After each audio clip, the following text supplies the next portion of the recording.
Hello hi viewers. இந்த வீடியோல பாத்தீங்கன்னா சூதுகவும் மூவி 2 ரிவ்யூ தான் பார்க்க போறோம். இந்த படம் வந்து பாத்தீங்கன்னா லாஸ்ட் ஃப்ரைடே தியேட்டர்ல ரிலீஸ் ஆன ஒரு படம். 2013ல வந்து சூதுகவும் அப்படின்ற படத்தோட ஒரு செகண்ட் பார்ட் தான் இது, சீக்வல் தான் இது. ஸோ அந்த பார்ட்ல வந்து பாத்தீங்கன்னா நலன் குமாரசாமி டைரக்ட் பண்ணியிருந்தாரு, விஜய் சேதுபதி நடிச்சிருந்தாரு. இந்த படத்துல வந்து பாத்தீங்கன்னா மிர்ச்சி சிவா நடிச்சிருக்காரு. அதே மாதிரி எஸ்ஜே அர்ஜுன்ற ஒரு டெபியூட்டன் டைரக்டர் டைரக்ட் பண்ணியிருக்காரு. பட் ஆனால் சேம் ப்ரொடக்ஷன் ஹவுஸ் தான். அந்த படத்தோட கண்டினியூஷன் தான் இது. மெயினா இந்த படத்துல வந்து பாத்தீங்கன்னா மிர்ச்சி சிவா, ராதா ரவி, கருணாகரன், வாகை சந்திரசேகர், எம் எஸ் பாஸ்கர் இந்த மாதிரியான நிறைய மெயின் லீட்ஸ் வந்து இந்த படத்துல நடிச்சிருக்காங்க. அதே மாதிரி வந்து பாத்தீங்கன்னா டைரக்டர் எஸ்ஜே அர்ஜுன் இந்த படத்தை டைரக்ட் பண்ணியிருக்காரு. இந்த படத்தோட கதைன்றது வந்து பாத்தீங்கன்னா ஒரு கேங்ஸ்டர். அது எப்படி கேங்ஸ்டர் சொல்லலாம், இந்த மாதிரி வந்து நிறைய இந்த சின்ன சின்ன திருட்டுகள் இதெல்லாம் பண்ணிட்டு இருக்க ஒரு ஆளா இருக்காரு மிர்ச்சி சிவா. அவர் கூட ஒரு சின்ன கேங் இருக்காங்க. அப்போ அவர் வந்து பாத்தீங்கன்னா அன்பார்ச்சுனேட்டா வந்து அவரே எதர்ச்சியா வந்து ஒரு மினிஸ்டரே கடத்துறாரு. அந்த மினிஸ்டர் தான் கருணாகரன். ஸோ அவரை கடத்தினதுக்கு அப்புறம் தான் இவருக்கு தெரிய வருது, இந்த மினிஸ்டர் தான் வந்து லைக் மிர்ச்சி சிவாவோட இமேஜினரி கேர்ள் ஃப்ரெண்டை கொன்னவங்க அப்படின்றது. இந்த இமேஜினரி கேர்ள் ஃப்ரெண்ட் கான்செப்ட் நீங்க ஃபர்ஸ்ட் பார்ட்லயே பார்த்திருப்பீங்க. இந்த விஜய் சேதுபதி கூட ஒரு இமேஜினரி கேர்ள் ஃப்ரெண்ட் இருப்பாங்க. அதே கேர்ள் ஃப்ரெண்ட் தான் இவங்க ஆக்சுவலி. இது நீங்க படம் பாத்தீங்கன்னா புரியும். ஸோ இவங்கள கொன்னது இவர் தான் அப்படின்னு சொல்லிட்டு அந்த மினிஸ்டரியே அப்புறம் தெரிஞ்சு அவரை கடத்திட்டு வச்சிருப்பாரு. ஃபைனலா இந்த மினிஸ்டரால் என்ன ஆச்சு, இந்த ஒரு சில பொலிட்டிக்கல் டிராமா என்ன ஆச்சு அப்படின்றது தான் இந்த படத்தோட மீதி கதை. ரொம்ப ஒரு சிம்பிளான ஒரு ஒன் லைனர் தான்.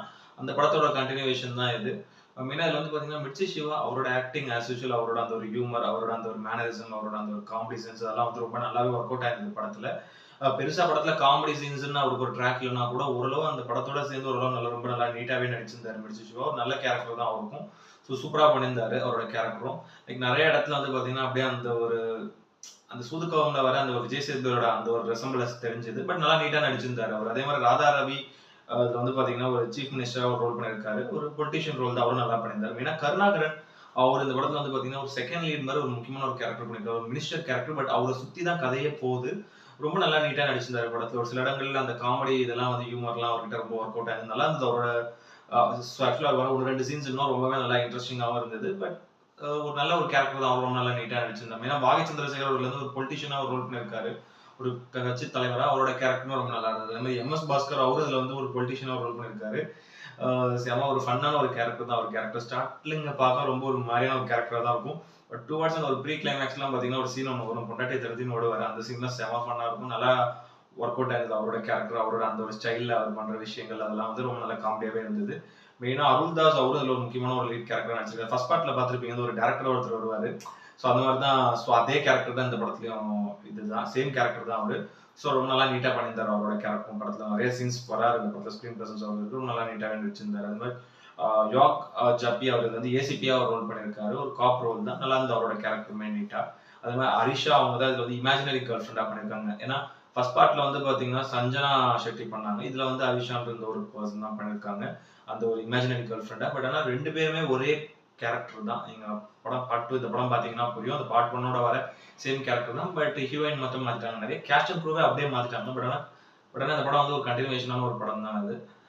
ஸோ மத்தபடி கேஸ்ட் அண்ட் க்ரூ எல்லாமே நல்லாவே நீட்டா நடிச்சிருந்தாங்க. அதே மாதிரி வந்து பாத்தீங்கன்னா கார்த்திக் கேத்துலையோட சினிமாட்டோகிராஃபியும் படத்துக்கு ஒரு பெரிய பிளஸ். எஸ்பெஷலி அந்த ஒரு டிஐ ஒர்க்லாம் வந்து பாத்தீங்கன்னா அந்த அந்த வீட்டுக்குள்ள அந்த மிர்ச்சி சிவாவோட அந்த வீட்டுக்குள்ள இருக்கக்கூடிய அந்த ஒரு தீம் அதெல்லாமே ரொம்ப நல்லா இருந்தது. ஏன்னா ஒரு கேங்ஸ்டர் வீட்டுக்குள்ள எப்படி ஒரு தீம் இருக்கும் அப்படின்ற மாதிரி, ஒரு கேங்ஸ்டர் கூட சொல்ல முடியாது, ஒரு தீஃப்னே சொல்லலாம். அந்த மாதிரி தான் வந்து அவரோட கேரக்டர் படத்துல இருக்கும். இன்னும் நிறைய இடங்கள்ல கேமரா ஆங்கிள்ஸ் எல்லாமே சூப்பரா இருந்தது. பிளஸ் வந்து ரொம்ப நீட்டான ஒவ்வொரு ஆங்கிள்ஸுமே சூப்பரா இருந்தது. அதே மாதிரி வந்து பாத்தீங்கன்னா மியூசிக் வந்து Edwin Louis, Viswanath and Harish எஸ்ஆர்ன்ற 3 பேர் வந்து இந்த படத்துக்கு மியூசிக் பண்ணியிருக்காங்க. மெயினா பேக்ரவுண்ட் ஸ்கோர் எல்லாமே ஓரளவு நல்லா நீட்டாவே ஒர்க் அவுட் ஆயிருந்தது.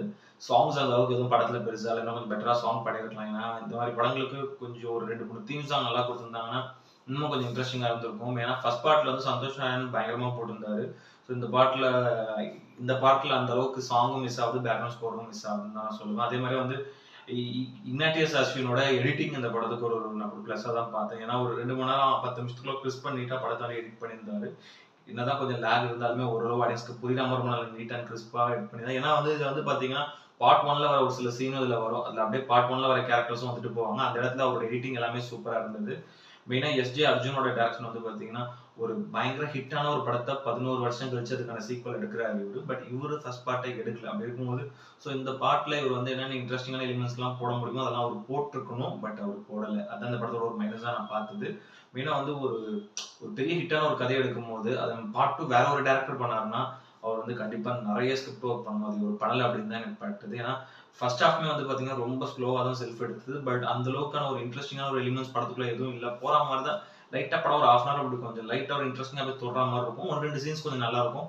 பட் திரும்பி அப்படியே ஒரு மாதிரி டல்லா போயிடும். அதே மாதிரி செகண்ட் ஹாஃப்லாம் வந்து ஒரு ஹாஃப் அன் ஹவர் வந்து படத்துல இடையில வந்து ரொம்ப லேக் அடிக்கிற மாதிரி தான் எனக்கு ஃபீல் ஆச்சு. அந்த அளவுக்கு இன்ட்ரெஸ்டிங்கான சீன்ஸும் பெருசா எதுவும் இல்லை. ஆடியன்ஸ் அப்படியே ஃபோன் பார்த்து நோண்ட ஆரம்பிச்சிருவாங்க. ஏன்னா அந்த படத்துக்குள்ள வந்தோம் அப்படின்ற மாதிரி சீன்ஸ்லாம் நிறைய இருக்கு. ஏன்னா ஒரு நல்ல படத்துக்கு பார்ட் 2 எடுத்தீங்கன்னா சேம் டேரக்டர் தான் எடுக்கணும். இப்போ டேரக்டர் மாத்தினது பெரிய தப்பு.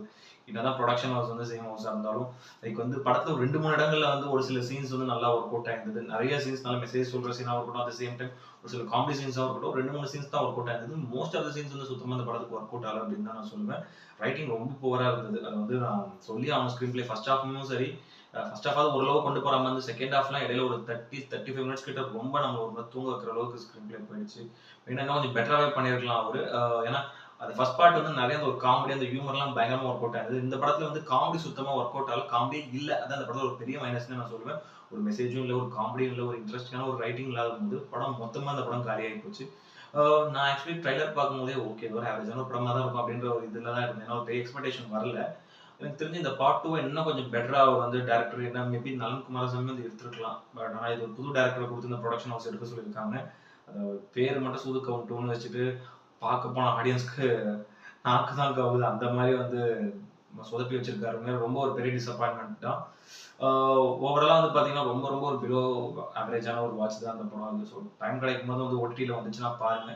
ஸோ தியேட்டர்ல ரொம்ப போர் அடிச்சுன்னா போய் பாருங்க. ரொம்ப ரொம்ப ஒரு பிலோ ஆவரேஜா தான் போச்சு இந்த படம். ஆக்சுவலி நல்லா வந்திருக்க வேண்டிய படம்.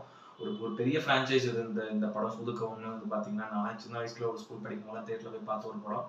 பட் இது வந்து இந்த அளவுக்கு வந்து இதோட சீக்வல் எப்படி சொதப்புவாங்கன்னு எதிர்பார்க்கல. ஏன்னா தமிழ் சினிமால நிறைய சீக்வல்ஸ் வந்து சொதப்பி தான் போகுது.